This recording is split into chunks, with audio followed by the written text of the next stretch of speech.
போதையில கை செய்யணும் போதைப் பொருளை பயன்படுத்தி எப்படி ஆனா ஆக்சுவலா ஆமா எனக்கு எல்லாருமே மார்க் கம்மியாக பண்ணிக்கிறாங்க. ஸோ அது எப்படி சொல்லு 10 நாள் மைண்டில் இருக்கும் அந்த விஷயம். 11 நாள் நம்மளே ஜாலியாக ஃப்ரீ ஆகிட்டு ஐபிஎல் மேட்ச் பார்க்க ஆரம்பிச்சிடும். ஸோ இந்த டெம்பரவரியான அந்த விஷயங்கள் எடுத்து மைண்டில் எடுத்து வந்து பண்ணிக்கலாம். இப்போ இந்த மாணவர்களிடையே இல்ல பொதுமக்களிடையே இந்த போதை பழக்கம் அதிகமா இருக்கு. அதுக்கு என்ன மாதிரியான விழிப்புணர்வு அடையணும்? நீங்க என்ன மாதிரி கருத்து? பசங்களும் நம்மளோட தெளிவாக இருக்காங்க. எதை எடுத்துக்கணும் எடுத்துக்கூடாது ரொம்ப தெளிவாக இருக்காங்க. காரணம் எல்லாருமே என்னோட தெளிவாக இருக்காங்க. அவங்க கிட்ட தான் நம்ம அட்வைஸ் கேட்கணும். எதை எடுத்துக்கணும் எடுத்துக்கூடாது ரொம்ப தெளிவாக இருக்காங்க.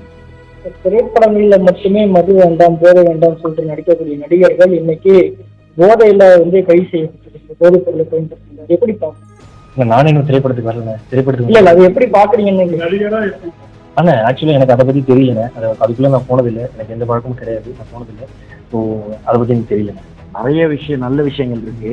நல்ல விஷயத்தை எடுத்துட்டு போங்கன்றதான் நிகழ்ச்சியே. அதனால இது கெட்டது அவங்களா தேடி போயிடுறாங்க.